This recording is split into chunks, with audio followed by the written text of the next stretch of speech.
The wind at the Obsidian Cliff did not carry moisture. It carried only the heat of the scorched valley floor. Elias stood at the very edge, his boots grinding against loose shale. Below him, the village was a collection of gray, silent shapes, huddled under a decade of dust. He held the golden scepter aloft, his knuckles white against the metal. He waited for the familiar hum of ancient power, for the sky to bruise and break into rain. He waited until his arms burned and his breath hitched in his chest. Nothing happened. The sky remained a flat, unyielding void of blue. He lowered the relic, the weight of it suddenly feeling like lead in his palms. 10 years of silence. 10 years of waiting for a miracle that refused to arrive. He looked down into the gorge, where the shadows stretched long and hungry. The air was thin, tasting of dry earth and stagnant heat. He gripped the scepter tighter, his hands trembling as the reality of his failure finally took hold. There was no thunder.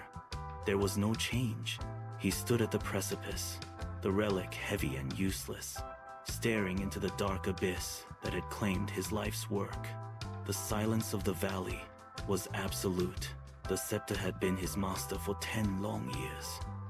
He remembered the nights spent hunched over the royal archives, his eyes straining under flickering candlelight to decipher the faded, ancient runes. He had memorized every syllable, every precise movement required to wake the clouds.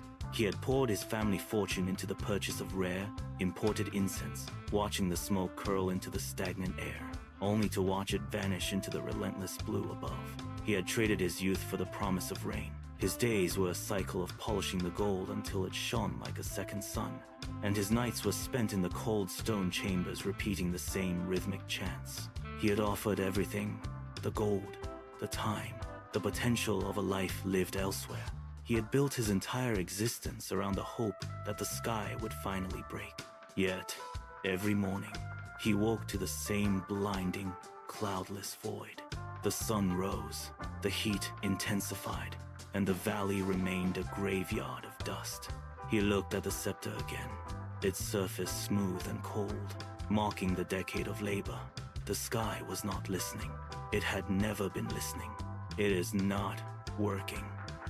The words left his lips as a dry, jagged rasp, swallowed instantly by the vast, uncaring wind. Elias spoke them again, louder, but the sound felt alien in the silence of the cliff. His voice cracked, splintering into a thin whine.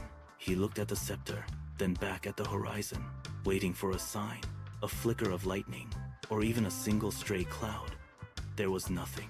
The sky remained a polished, impenetrable dome of heat. He felt a sudden, sharp tremor in his own chest, a physical manifestation of the void. He was alone. The rituals he had memorized, the chants he had perfected, they were just movements in the dust. He had built a life on a foundation of smoke and expectation, and now the structure was collapsing. He looked down at his palms, empty and trembling. The weight of the scepter felt like a lie. He had sacrificed everything for a miracle that refused to manifest. He stood on the edge of the world, his voice lost, his purpose dissolved, surrounded by the suffocating quiet of a land that had forgotten how to breathe. The ground beneath his boots groaned. It was not a sound of shifting stone, but a deep, guttural vibration that traveled up through his heels and rattled his teeth. Elias stiffened, his fingers locking around the metal hilt as the cliffside lurched. A fissure spiderwebbed across the rock, jagged and sudden. He tried to step back, but the earth tilted, throwing his balance into chaos. The scepter, slick with the sweat of his palms, wrenched free. It hit the stone with a sharp, metallic ring that echoed against the canyon walls. He lunged, his fingers clawing at empty air, his chest slamming into the jagged edge of the precipice. He watched it tumble. It spun once, catching the harsh light of the sun, before vanishing into the dark, yawning throat of the gorge. Silence rushed back in to fill the space. Elias remained pressed against the rock, his lungs burning, his hands still curled into the shape of a grip that held nothing. He did not move. He did not breathe. The abyss below offered no sound of impact. He was just a man, kneeling on a crumbling ledge, looking down into a void that had finally taken everything. Elias pulled his hands back from the cliff edge. They were shaking, but for the first time in 10 years, they were free. He held them up against the harsh, unforgiving light. The skin was thick, mapped with deep, hardened calluses, and stained by the stubborn dust. He traced the rough lines of his palms with his thumb, feeling the texture of a decade spent in service to a lie. The memory hit him with the force of a physical impact. He saw himself in the dark of a dying night, knee-deep in the irrigation trench. His muscles had screamed, his breath had come in ragged, painful gasps, and the dirt had been packed hard as iron. He had moved the earth with his own strength, and the water had flowed for a week. He had not needed a relic then. The shock of the truth settled into his bones, colder and more solid than the gold he had lost. The scepter had been a weight. He looked at his hands again, not as tools for ritual, but as instruments of survival. The power had been in his own grip all along. Elias turned his back on the gorge and began the long, steady descent. Every step down the mountain felt like shedding a layer of dead weight. He did not look back. He did not search for the lost relic in the scree. When he reached the village square, the people were waiting. They stood in a tight, hollow circle, their eyes fixed on his empty hands, expecting the familiar gold. He walked past them without a word. He did not offer them prayers or hollow promises of rain. He walked directly to the center of the dry, cracked fountain. He reached down, his fingers closing around the cold, rusted handle of an abandoned iron shovel. The metal was heavy, biting into his palm. He planted his boot firmly against the iron head of the tool. He took a breath, feeling the air fill his lungs, and drove the blade into the parched earth. The ground resisted, a harsh, dry screech of metal against stone, but he pushed harder. He leaned his entire body weight into the shaft. The earth fractured. A jagged chunk of soil broke free, turning over to reveal the dry, gray dust beneath. He had started. The first strike echoed like a gunshot across the square. Elias pulled the shovel back, his muscles corded and straining, and struck again. The dry earth groaned, resisting the iron, but he did not stop.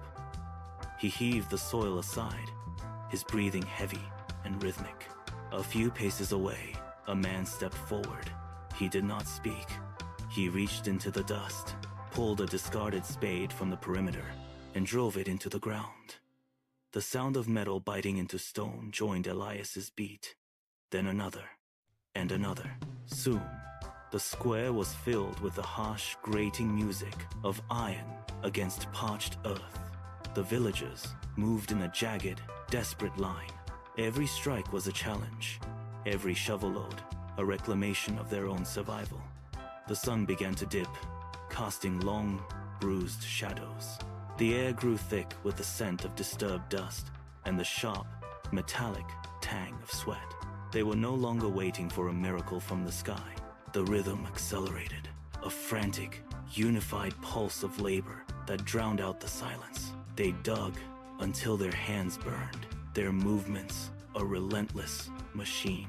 The sun vanished, leaving the world to the pale, silver light of the moon. The villagers did not stop. Their shadows stretched long and thin across the freshly turned earth, dancing with every swing of the iron. The rhythm had slowed, becoming a steady, deep cadence of exhaustion and persistence. Elias drove his shovel into the center of the trench, his shoulders burning with every lift. He leaned forward, bracing his weight, and pried a massive slab of clay from the depths. It did not crumble into dust. It held together, dark and heavy. He paused, his breath hitching in the quiet night. He reached down, pressing his thumb into the exposed soil at the bottom of the pit. It was cool. It was damp. A single, dark bead of water welled up from the fracture, glistening under the moonlight. He pulled his hand back, watching as the moisture spread. darkening the surrounding grit. A woman standing nearby dropped her spade, the metal ringing against the stones. Elias stood motionless as the water gathered in the basin. He held them up to the moonlight. His palms were raw, the skin torn and bleeding from the relentless friction of the iron handle. Yet, they were steady. He looked at the red streaks against the dark earth and felt no pain, only a profound, grounding weight. For 10 years, he had waited for a golden relic to speak for him, to command the sky, to save his people.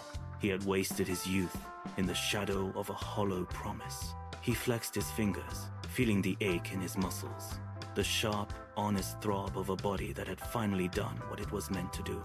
The scepter was gone, lost to the abyss, and with it, the paralyzing need for a miracle.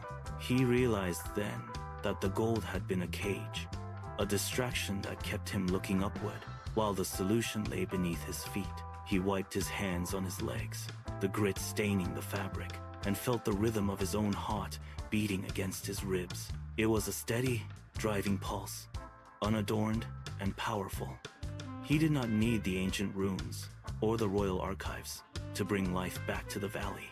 He looked out at the villagers, their faces illuminated by the soft, silver glow, and saw the same clarity in their eyes.